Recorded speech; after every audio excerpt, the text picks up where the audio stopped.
Hello friends, આજે આપણે બનાવીશું સોજીના ગુલાબજાંબુ। આ ગુલાબજાંબુ બનાવવા ખૂબ જ સરળ છે અને ઘરમાં રહેલી સામગ્રીથી જ આ ગુલાબજાંબુ તૈયાર થઈ જાય છે, જે દેખાવમાં પણ માવા જેવા જ દેખાય છે અને સ્વાદમાં પણ માવા જેવા જ લાગે છે।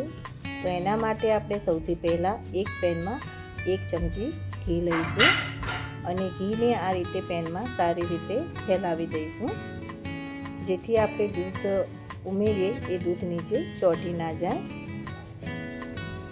હવે આપણે આ પેનમાં 2 વાટકી દૂધ લઈશું। દૂધ તમે ગરમ કે ઠંડુ કોઈ પણ લઈ શકો છો। આપણે 2 વાટકી દૂધ લીધું છે અને આ દૂધને આપણે ઉકળવા દેવાનું છે। દૂધ સારી રીતે ઉકળે ત્યાં સુધી આપણે એને રહેવા દેવાનું છે। હવે આપણું દૂધ સરસ ઉકળી ગયું છે। હવે એની અંદર આપણે 1 વાટકી સોજી ઉમેરીશું અને આ સોજીને આપણે થોડી ઉમેરતા જશું અને હલાવતા જઈશું, જેથી અંદર સોજીના ગાંઠા ના થાય અને આપણું સ્મૂથ ડો તૈયાર થાય। આ રીતે આપણે સરસ રીતે સોજી ઉમેરતા જવાનું અને હલાવતા જવાનું। અને હા, આમાં આપણે જે સોજીનો ઉપયોગ કર્યો છે એ સોજી આપણે ઝીણી લેવાની છે। જો તમારી પાસે મોટી સોજી હોય તો એને આપણે થોડું મિક્સરમાં ફેરવી લઈશું અને સોજીને ઝીણી કરી દઈશું। હવે આપણો આ ડો તૈયાર થઈ ગયો છે, એને ઢાંકી અને થોડીક ઠંડુ થવા દઈશું। હવે આપણે એક પેનમાં 2 વાટકી ખાંડ લઈશું અને એ જ વાટકીથી 2 વાટકી પાણી ઉમેરીશું।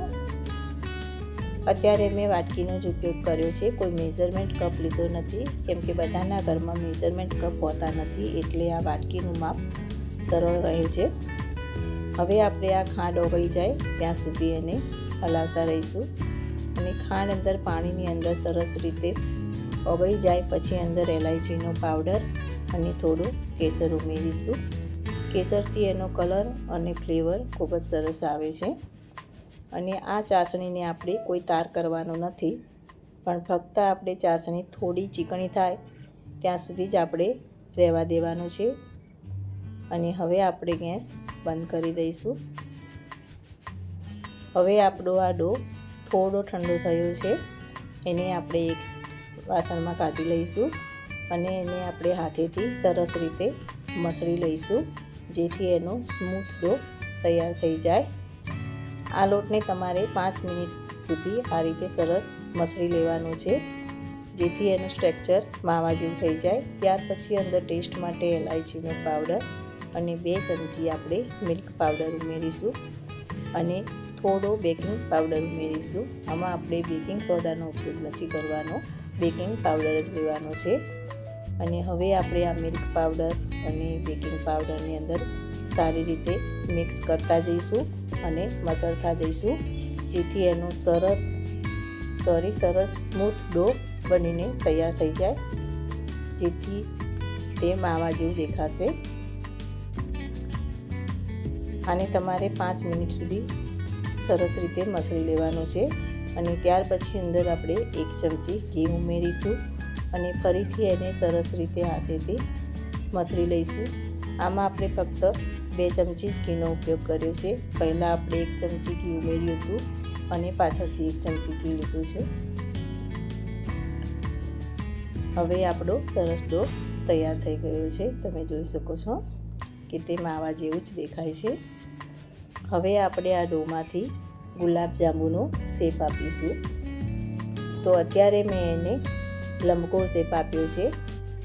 આ રીતે હાથેથી પહેલાં થોડુંક મસળી અને ગોળ કરી અને પછી આ રીતે લંબગોળ શેપ આપી દેવાનો।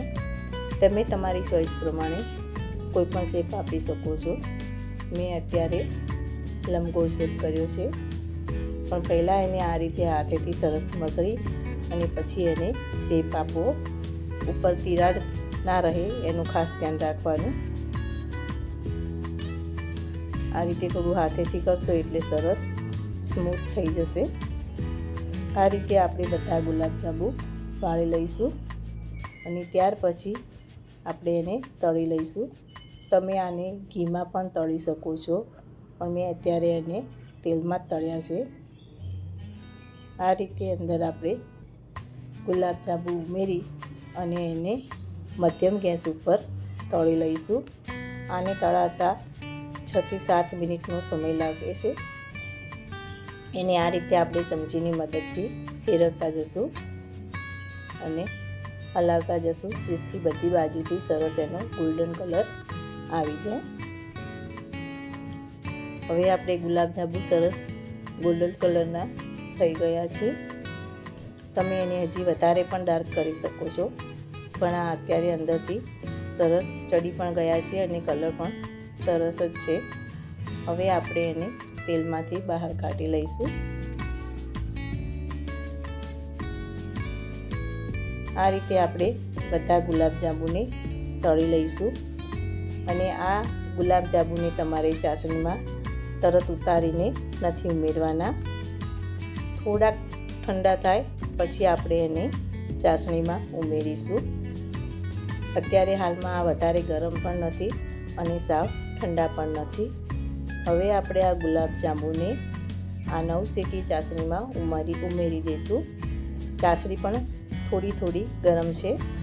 હવે આપણે બધા ગુલાબજાંબુને અંદર ઉમેરી દઈશું અને એને 4 થી 5 કલાક માટે રહેવા દઈશું. આ રીતે સરસ ચમચાની મદદથી એને પહેલાં હલાવી લઈશું, એટલે બધાની અંદર સરસ રીતે ચાસણી આવી જાય. હવે એને ઢાંકીને રહેવા દઈશું. તો મેં અત્યારે આ 2 કલાક પછીનો જ વિડીયો છે.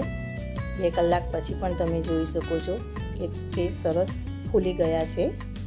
અને જો તમે એને 4 થી 5 કલાક માટે રહેવા દેશો તો એકદમ સોફ્ટ બનીને તૈયાર થશે અને હજી આના કરતાં પણ સરસ વધારે ફૂલશે. પણ મારા બાળકો 5 કલાક સુધી રાહ જોઈ શકે એમ ન હતા, એટલે મેં તરત જ વિડીયો બનાવી દીધો છે. હવે હું તમને તોડીને પણ બતાવું તો તમે જોઈ શકો છો કે 2 કલાક પછી પણ સરસ સોફ્ટ થઈ ગયા છે. તો જો તમને મારો આ વિડીયો પસંદ આવ્યો હોય તો લાઈક, શેર અને સબસ્ક્રાઈબ ચોક્કસથી કરજો. Thank you.